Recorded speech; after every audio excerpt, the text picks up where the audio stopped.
Most Christians get this completely wrong, and because of it, we end up frustrated, disappointed, and sometimes even questioning God. You've probably done it. I've done it. Your pastor has probably done it too.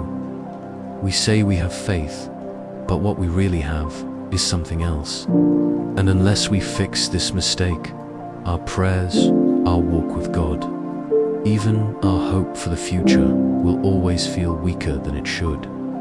Today, I want to show you the faith mistake almost everyone makes, and how to fix it before it steals another year of your life. When most people talk about faith, here's what they mean. I believe God will give me what I'm asking for, as long as I pray hard enough. Sounds right, doesn't it? We've been told, if you just believe hard enough, you'll get it. We treat faith like a mental push, like if we can just convince ourselves enough, God will have no choice but to act. That's where the problem starts, because faith is not about convincing yourself. Faith is not wishful thinking dressed in Christian language, and yet, here's the mistake almost everyone makes. We put our faith in the outcome instead of putting our faith in God. When your faith is in the outcome, here's what happens.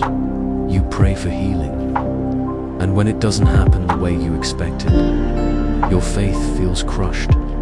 You ask God for a new job, and when it doesn't come in the time you hoped, you wonder if you even prayed right. You beg for a relationship to be restored, but it still falls apart, and you start doubting if God cares at all. Sound familiar? The problem isn't that you didn't have enough faith. The problem is that you were putting faith in what you wanted God to do, instead of in who God is.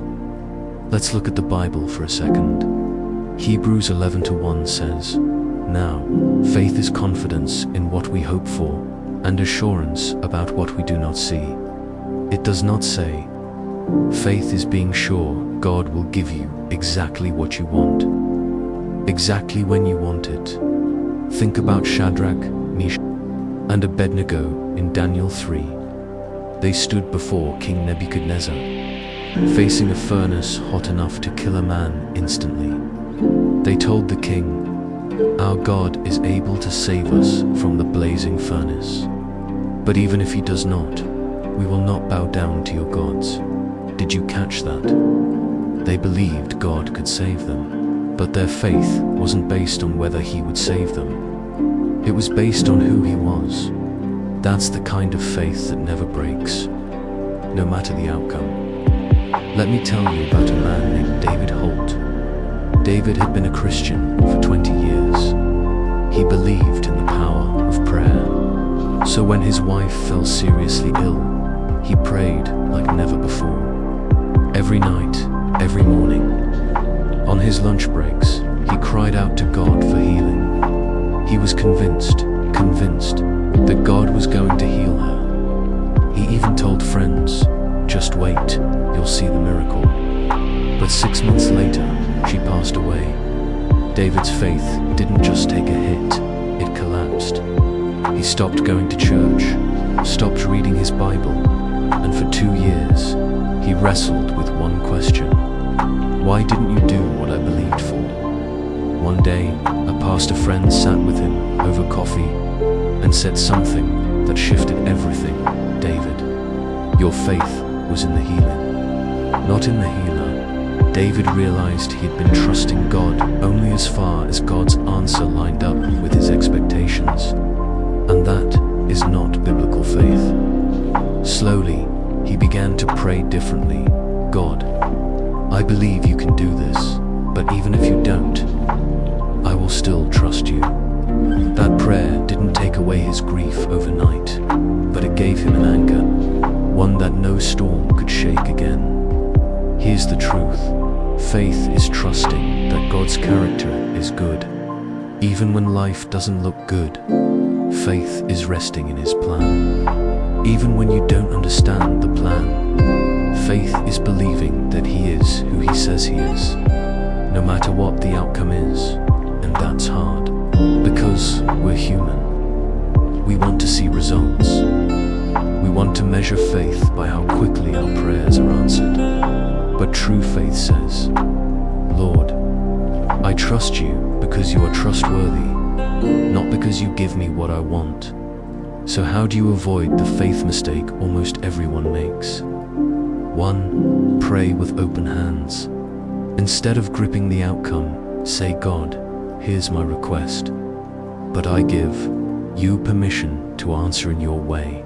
2. Fill your faith with facts about God's character. Read passages that remind you of who He is, not just what He can do. Psalm 145 is a good start. Point 3. Celebrate God's presence over His presence in worship. Thank Him for being with you, not just for what He's done for you. Point 4. Keep a God's faithfulness.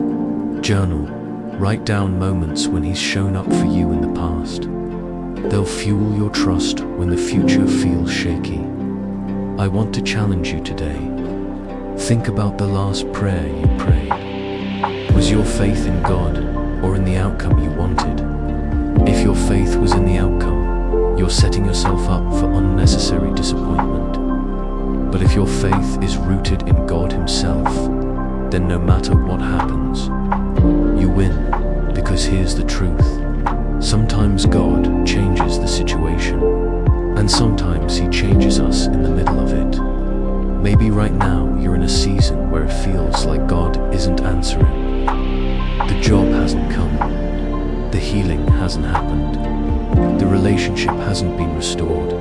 You're tempted to think your faith isn't strong enough, or worse, that God doesn't care. But friend, let me remind you, the God who walked with Shadrach, Meshach, and Abednego into the fire will walk with you into yours.